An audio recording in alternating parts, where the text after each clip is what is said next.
एक गौतम की बुद्धत्व प्राप्ति।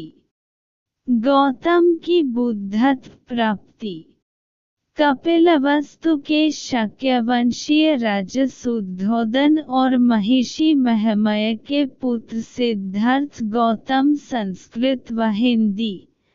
सिद्धार्थ गौतम जरा 563 ईपू 487 ईपू का जन्म वैशाख पूर्णिमा के दिन लुम्बिनी के उपवन में स्थित एक साल वृक्ष के नीचे हुआ था, जब उनकी माता अपने माता पिता से मिलने अपने मायके देवदाह जा रही था। पुत्र जन्म के तत्काल बाद महमया वापिस कपिलवस्तु लौट आई थी। तब विंस देवों से शिशु के जन्म की सूचना पाते ही शिशु के दादा सिंहानु के गुरु तथा राजपुरोहित तत्क्षण कपिलवस्तु पहुँचे। शिशु को अपनी गोद में उठाया। जैसे ही शिशु को निकट से देखा तो उनकी आंखें पहले तो खुशी से चमक उठी, लेकिन फिर आंसुओं में डूब गई। राजा शुद्धोदन द्वारा कारण पूछे जाने पर उन्होंने बताया था, यह शिशु बुद्ध बनने वाला है, इसलिए मैं प्रसन्न हूँ। किंतु दुख इस बात का है कि शिशु की बुद्धत्व प्राप्ति तक मैं जीवित नहीं रह सकूंगा।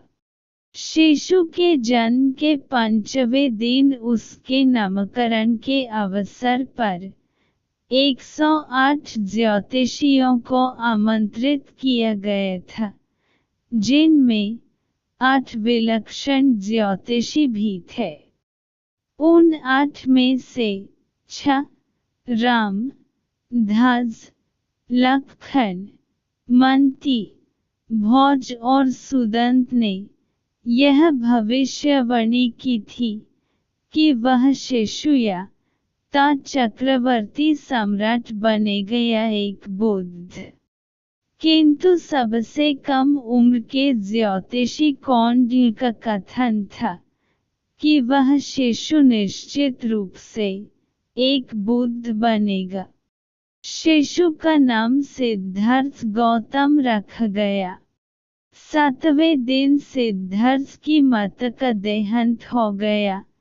तब उसके लालन पालन का दायित्व उसकी मौसी महप्रजापति ने लिया। वह भी शुद्धोदन की एक रानी थी और उनका विवाह भी शुद्धोदन के साथ उसी दिन हुआ था, जिस दिन महमया का 16 वर्ष की अवस्था में सिद्धार्थ ने शाक्यों की एक सभा में अपने अद्भुत युद्ध कौशल दिखाए।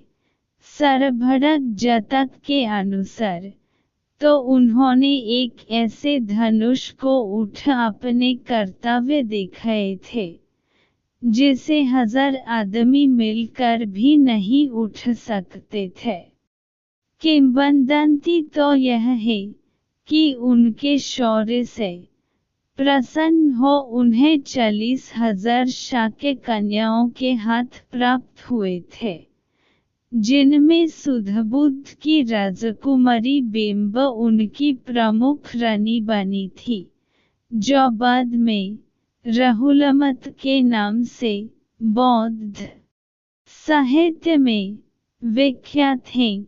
जरा बिंब ही भद्दकच्छ, सुभद्दक और यशोधरा हिंदी संस्कृत यशोधरा के नाम से जानी जाती हैं।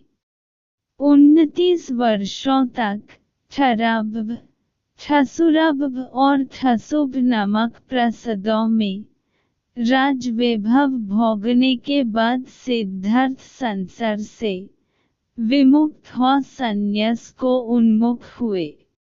कहा जाता है कि उन्होंने एक बार किसी रोगी को देखा और अनुभव किया कि हर कोई जो पैदा होता है रोग और व्याधि से पीड़ित होता रहता है।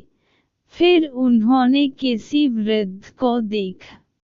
इससे उन्हें यह विदित हुआ कि हर कोई जो जन्म लेता है कालांतर में वृद्ध भी होता है, तात उसके हाथ पैर शिथिल और जर्जर हो जाते हैं। फिर जब उन्होंने एक मृत को देखा तो यह जान पाए कि हर कोई जो जन्म लेता है एक दिन मृत हो अपने संसार और नश्वर शरीर को भी छोड़ जाता है। तब सारे सुख सुविधाओं और वैभव की वस्तुएं निरर्थक हो जाती है। संसार सारहीन है। अंततः जब उन्होंने वैभव का त्याग कर सत्य का अन्वेषण कर रहा था तो उन्होंने भी सांसारिकता का परित्याग कर संन्यास वर्ण कर गृह त्याग किया। शाक्य कौली और मल राज्यों को पर कर सन्यासी के रूप में वे राजगीर आदि स्थानों पर भटकने लगे। इसी क्रम में उन्होंने आकर ककम और उद्धकरम पुत्र को अपना गुरु बनाया, किंतु उनके दर्शन व विचार से वे संतुष्ट नहीं हुए। वे उरुवेक के सैननिगम पहुँचे और 6 वर्ष तक 5 भिक्षुओं के साहचर्य में कठिन तपस्या की। कठिन चरम तप 2 मार्ग की अनुपभुक्त जानपून वे साधारण भोजन ग्रहण करने को प्रेरित हुए, जिससे खिन्न हो उनके 5 भिक्षु मित्र खिन्न हो उनके साथ छोड़ सरनाथ के ऐसे पथ मेघदत्त को प्रस्थान कर गए। सिद्धार्थ की साधारण भोजन ग्रहण करने की इच्छा सुजाता नाम की एक कन्या ने सोने की कटोरी में खीर अर्पित कर पूरी की। वह दिन वैशाख पूर्णिमा का था। गौतम ने निरंजन नदी में स्नान कर खीर खाई और फिर कटोरी नदी में ही छोड़ दी, जो डूबती हुई नागराज कल के निवास स्थान पर जा पहुंची थी।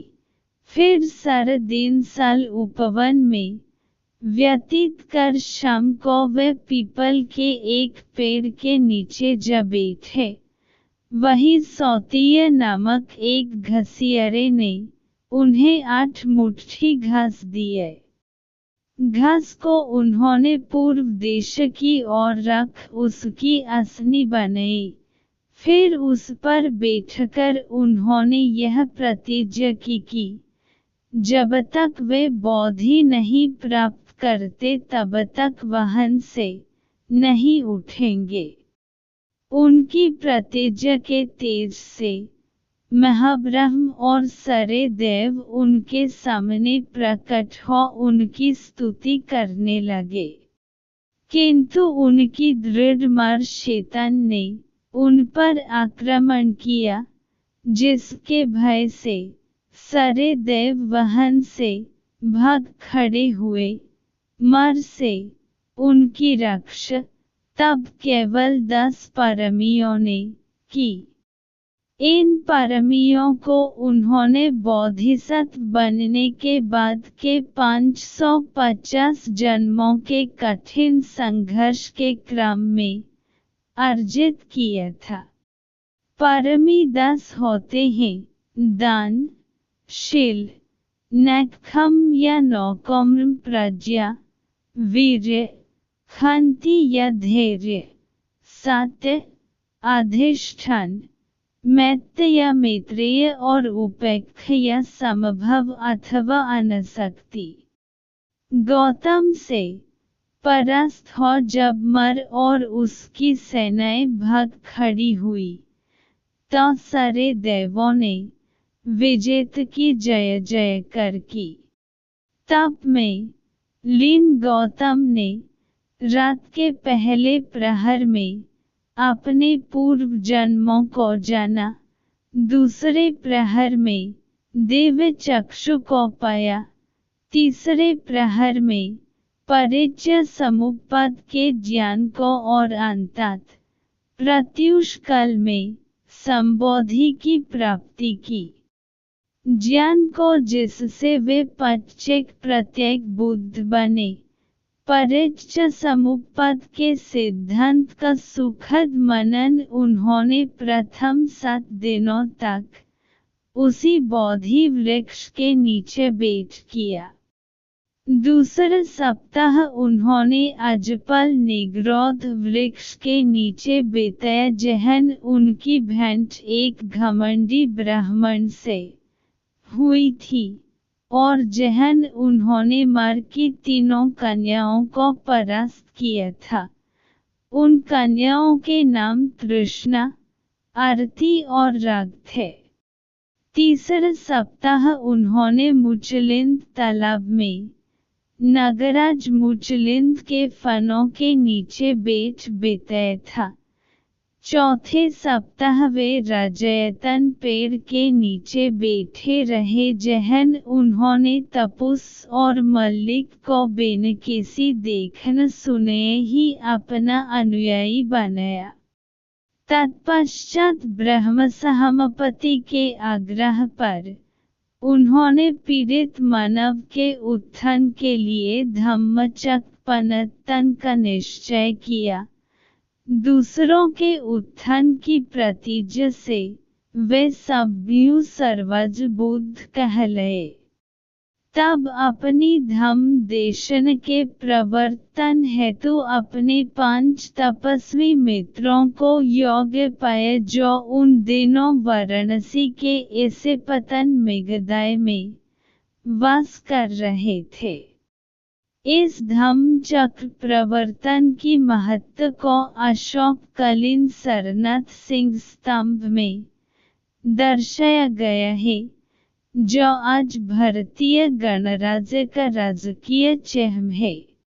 4 मुख वाला वह सिंह स्तंभ बुद्ध के धम्म या देशन का सिंहनाद आज भी हर देश में गूंजत प्रतीत होता है। पूर्ण सिंह स्तंभ में अंकित चक्र, जो अशोक चक्र के नाम से जाना जाता है, आज जो भारतीय राष्ट्रीय ध्वज पर बड़े गौरव से लहराता रहता है, वस्तुतः धर्म चक्र का ही प्रतीक है।